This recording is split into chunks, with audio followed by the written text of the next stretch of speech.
my $100,000 BMW. Or at least it was, before the previous owner crashed it into a barrier and totaled it. And now I'm trying to rebuild it to be better than it left the factory, for less than the price of a new one.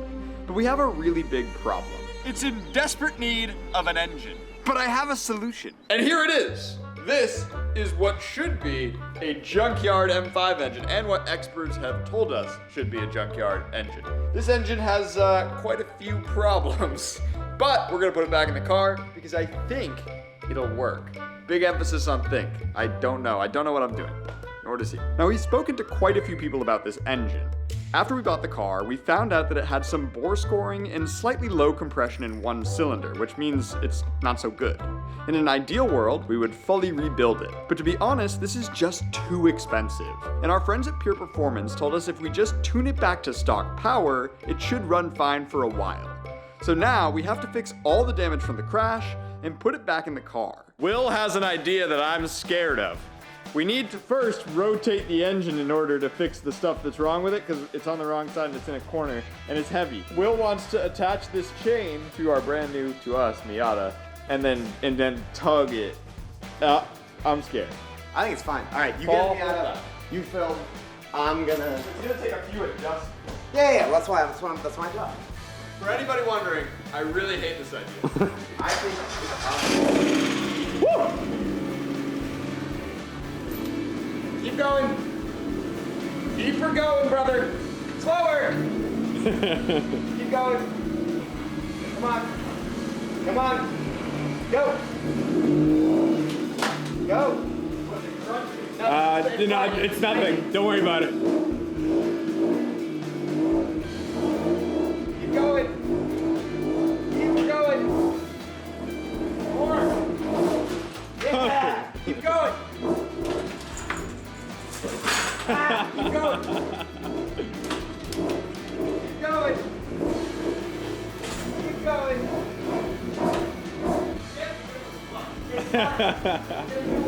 Yeah, you don't even need that. Keep going. Keep going. Wow. Oh, doing a burnout. All right, hold on. Look at the wheel, bro. The wheel's gonna break. Why? Oh, it's stuck on the. Oh, they're fine. Bro, they're gonna snap off. That's fine. We're never gonna get them back up again. That's a good point. All right, stop it then. Why would no? They're fine. No, they're not. They're fine. Dude. They're fine. You can't tell me that's fine. Bro, all you have to do is pull a little and jack it up. Throw a jack. It's jack. It's attached by nothing, bro. Yeah, I don't know Really about that. idea. Part two. I hate this idea.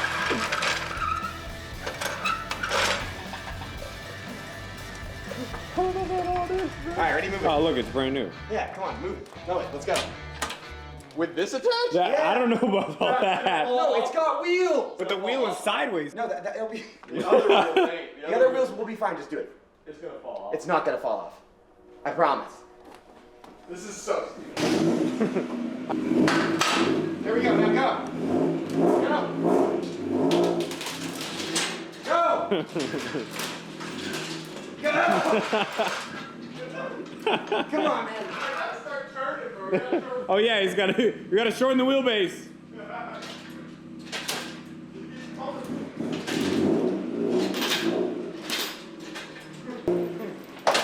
Oh. Do it one more time. Oh man. This thing don't have the power. I don't think you got all the Oh, power. let's tow it with the M5. Oh. Yeah. Why did I think of that? Oh, come on, guys. All right. Well, it's flipped. So. Wait, no. One more thing. That worked last time. I think the carbon monoxide is getting a win now. No, it worked last time. It was sketchy as but it worked. Oh my god. No kidding, it's stuck, bro. This wheel's now bent. That one was already.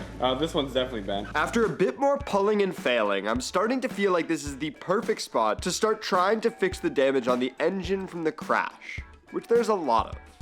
Because of the crash, we have broken some things. This is the oil fill section, and we need to put a new one on, which we luckily have used because all these parts from BMW are very expensive. This just from BMW is like over $100. Got this bad boy for like 30 bucks. So that's gonna go Still there. kind of expensive for what it is. It is it's a little plastic piece, and we're gonna jam it down like that, and then hopefully nothing falls in our oil fill, and we'll be able to fill it with oil when it's good and ready. But let me show you what else is broken. First off, down here in this region, you might be able to see, this is not supposed to be like that. There's a giant hole in our intake plenum. Yeah, so we're And gonna there's no have throttle body. Yeah, we're gonna have to pull this off and replace it with a new one, which I also have and got for a steal because I'm trying to save money here. And also this is also detrimental. This is our intake. Sorry, not our intake. This is our Intercooler. Intercooler. Intake. Air to water intercooler. Yeah, this is our air to water intercooler. We got two of them, one on each side, but of course the side that took the impact got damaged and broke many things. Let me first get this on, and then we'll address the plenum, which is a fun word, but a scary thing. The oil filler neck is just held on by 2 bolts, so it goes on super easy. The plenum, which is basically just part of the air intake for the engine, is also just held on by a bunch of bolts, some of which are a bit more difficult to access. But after a bit of trial and error, we can get the old plenum off and the new one installed. And now we have to figure out the intercooler. We're trying to figure out how this is mounted real quick because it's a little confusing. I'll take this rubber piece out and insert it. We're using what we can here.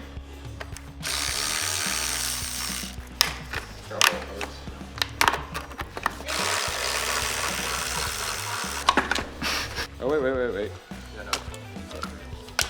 Okay. Okay, so here Nothing's it is. messed Oh up. my God. You can really tell how messed up it is at That's this what happens when you angle. hit a wall. Yeah, so next time you hit a wall, just remember the wall wins. Remember Most to, of the remember to time. move your intercooler first. Yeah, just move the intercooler so you don't break nothing. We give it a shot. This is broken. Whatever, holds on. Oh, perfect. That's just for the, oh. I'm glad I noticed that because that is what holds in the cam position sensor. It was at this moment that he knew. He f***ed up. Well, you have one more clip holding it in. Yeah, well, this one broke off of the engine. Oh, crap. We're going to need to super glue that. I don't know if that's super gluable. It's a belt. It didn't break anything when it pushed in. The cam positioning sensor didn't like slam into the cam. No, but like, I see what it's not attached anymore. By one side. Yeah, well, that's, There's got to be another way to keep it on. I don't know about that. Well, it's just hold on by clips. Clips, That are, like, it's not, in the it's held in middle. place by Yeah. clips in giant metal. One of them's gone. This is a problem. You can see right here we have cam position sensor, something in the back of the valve cover, and this piece that holds on the other side broke off, and that means it's just kind of flopping there. It's not And good. that's all attached to this gigantic valve cover, which we don't have the time or the money to replace. So we're gonna do something that I can highly recommend no one ever does at home, and we're gonna try to JB weld this back on and potentially just JB weld the sensor on. Here's the thinking. If we ever needed to replace the valve or the cam positioning sensor, at this point we're just gonna need to replace the entire valve cover. So whether or not we do that, it's still like there's no good fix to it. So like this has got to be the best solution for the time being, I think. If it goes, it goes. The car's already got damage. I mean, at this point, it's not really adding to. So we're gonna go get some JB weld, and we're gonna JB weld the cam position sensor into this. What is this engine worth good? $15,000 on our $100,000 car. Held the cam position sensor in with JB weld. BMW wanted this to happen. Yeah, they love it. They were BMW, hoping- if you're watching this, we're really sorry. On a list of bad ideas we've had, this might be number 1. But desperate times call for desperate measures. So in order to get the engine back in the car, we bought a little bottle of JB Weld and are gonna literally try to glue it back together. Like a little Dr. Chemist here. I'm gonna mix a little. Oh, we gotta get some from both sides. Oh, Oh my God, that made a crazy noise. we don't need a lot. All right, get the goop, man. Don't worry about that. Oh no, we gotta seal it. You got 50 seconds. Bro, it's fine. No, it's all good. We don't need much. And then I'm just gonna lather some right in the crack. Make sure to layer it. All right. I think you want a little bit more on the, yeah. Right, man. I don't think that's going anywhere. No, yeah. That could be good. That could be Could good. be bad, that too. could be good. It's also quite bad.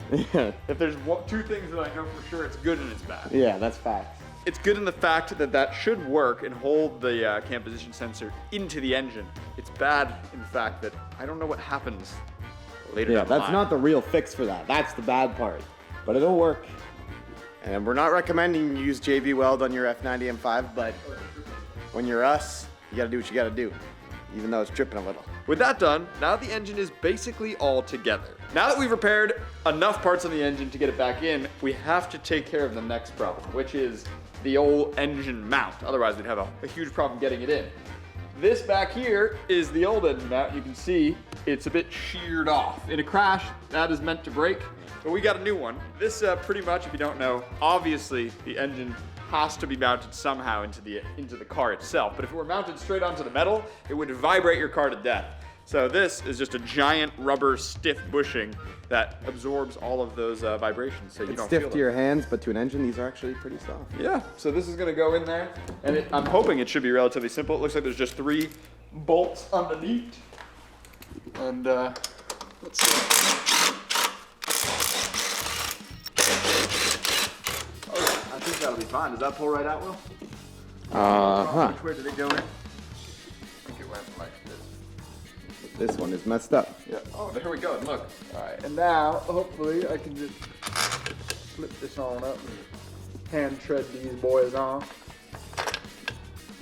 It's crazy how easy it is to do an engine mount with no engine. Yeah, with these, you can replace engine mounts with the engine in. In fact, that's how usually people do it, but it's a little more difficult than this. Yeah. This is a breeze compared to everything else we've got to do. With the engine put back together as best we can, we finally start to get it ready to go into the car.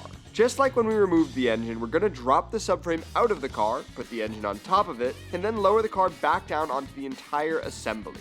The first step of this, though, is freeing the subframe from the M5. The subframe drops out pretty easily, with just a few bolts and suspension components holding it in. And with it out, we can roll it over to the engine and start the process of mating everything together.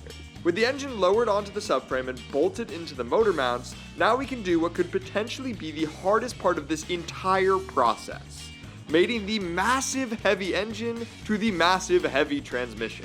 On paper, mating the transmission and engine up seems pretty simple. The transmission has a large input shaft on the end that slides into the engine, and everything should basically bolt straight up. In practice, though, it's very different. On cars like the M5, where the engine and transmission are extremely heavy, it's very difficult to get the shaft lined up properly with the transmission. If it's even 1 degree off in any direction, it won't slide in properly. And no matter how hard we try, we literally just can't get it to line up. Oh, almost there. Not yet. Heard it. Why don't you just go? Hold on. 3, 2, 1. Go! The bottom is not going on at all. The top is like angled correctly, but the bottom is not. Really? After literally hours of trying and failing, I'm about ready to give up. But I have one last idea that might make it possible. Our friend and BMW enthusiast who owns the shop next door, Nico. Let's see what he can do. Jack it up. He's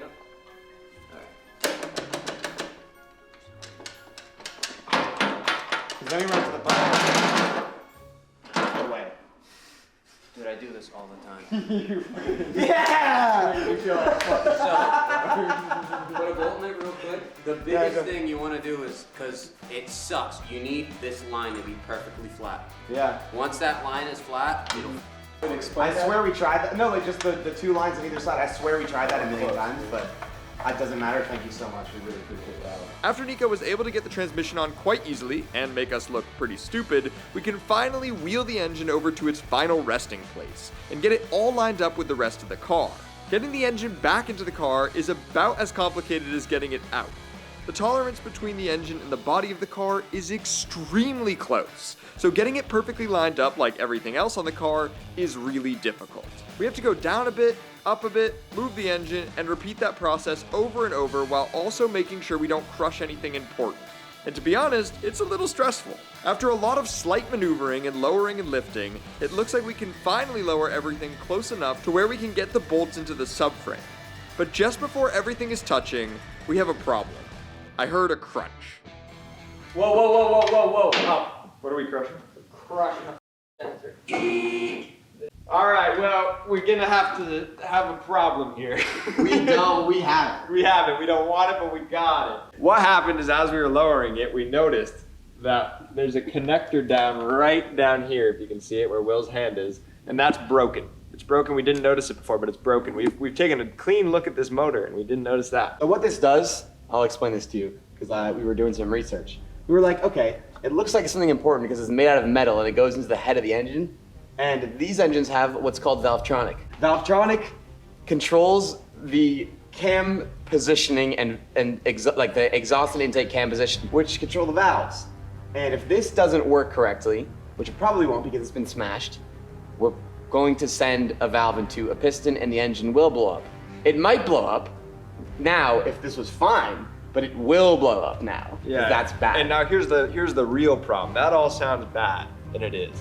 But what's worse is if we put the motor in, there's no getting to it. We've looked it up, and apparently if you want to replace that, the engineers at BMW have decided that the best course of action is to pull the motor to fix that. That's what they do. It's horrible, and I hate it. Which means we're gonna leave it like this, and then next time we'll hopefully fix it and get it in. Will we be able to do it? Who knows? Subscribe.